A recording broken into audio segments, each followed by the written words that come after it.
Bismillahirrahmanirrahim. Assalamualaikum warahmatullahi wabarakatuh. Pernyataan sikap Badan Koordinasi Lembaga Dakwah Kampus Wilayah Sulawesi Tenggara terkait kesepakatan zolim wakil rakyat, pengusaha, dan penguasa oligarki memuluskan Undang-Undang Omnibus Law butuh solusi Islam. Tepat Senin 5 Oktober 2020 kemarin, rakyat kembali dikhianati dengan pengesahan sebuah rancangan undang-undang kontroversial yang saat ini sudah disetujui menjadi Omnibus Law. Pengesahan ini terlihat terburu-buru dan disinyalir sengaja ditutupi oleh para anggota dewan senyap menjelang aksi mogok nasional yang diinisiasi oleh buruh dan pekerja. Ambisi ini tidak hanya didorong kemauan anggota DPR yang disepakati oleh 7 fraksi, namun juga pemerintah yang merancang dan mendorong agar rancangan undang-undang segera disahkan. Pasal-pasal kontroversial yang menjadi sebab keresahan masyarakat Indonesia terlihat lebih berpihak pada para kapitalis.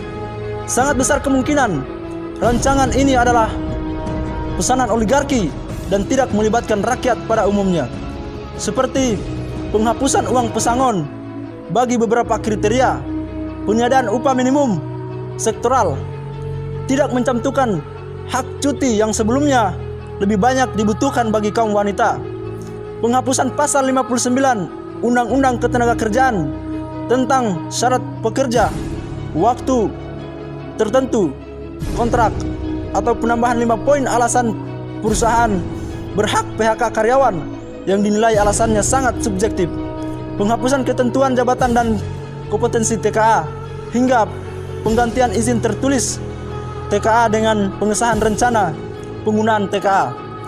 Bila normatif tekstual dari Undang-Undang Omnibus Law ini memang nampak tujuan undang-undang ini adalah menciptakan lapangan kerja seperti dalam pasal 3. Tetapi bila dilihat pada pasal 4, nampak bahwa hal yang strategis dari Undang-Undang Omnibus Law utamanya adalah peningkatan ekosistem investasi, sedangkan lainnya kepentingan membangun ekosistem investasi.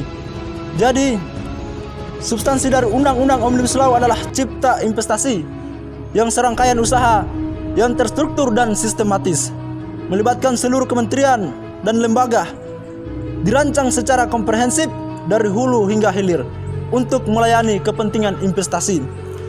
Terlanjur disahkan dan disepakati oleh DPR, DPD, dan pemerintah menjadi undang-undang.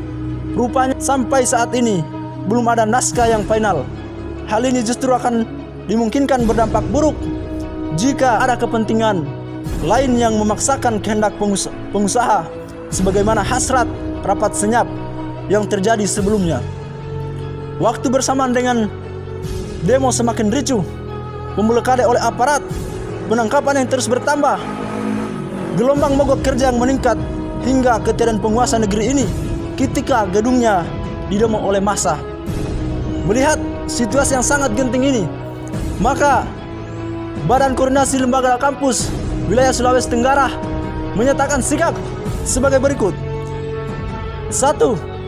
Omnibus Law yang baru disetujui jelas bertentangan dengan maksud membangun ekonomi, karena nyatanya justru sangat berpotensi menimbulkan kerugian pada hak-hak tenaga kerja dan kepentingan peduli lingkungan, serta menguatkan kebijakan yang liberalistik. Maka segera batalkan agar tidak menimbulkan kerusakan yang lebih parah, apalagi dipaksakan disahkan dalam kondisi ekonomi yang resesi saat ini. 2. Omnibus Law adalah cerminan proses demokrasi yang diduga banyak kalangan dimanfaatkan oleh kaum kapitalis dan penguasa oligarki. Walaupun harus cacat prosedur, menganulir dan berdampak pada undang-undang lainnya, tetapi pemilik modal adalah pemegang kuncinya. Selain itu, substansi lainnya adalah melancarkan iklim investasi sebagai jalan penjajahan politik ekonomi. Beginilah lingkaran setan demokrasi bekerja. Satu-satunya jalan keluar hanya dengan meninggalkan sistem demokrasi. 3. Mengajak kepada setiap elemen masyarakat agar bersatu melawan kezaliman yang terus menimpa rakyat, khususnya umat Islam. kritis dalam setiap kebijakan, khususnya berkaitan dengan Omnibus Law ini. Kami kritik karena peduli atas kondisi negeri ini. 4. Islam adalah agama yang mengatur kehidupan manusia dan menebar rahmat bagi seluruh alam semesta.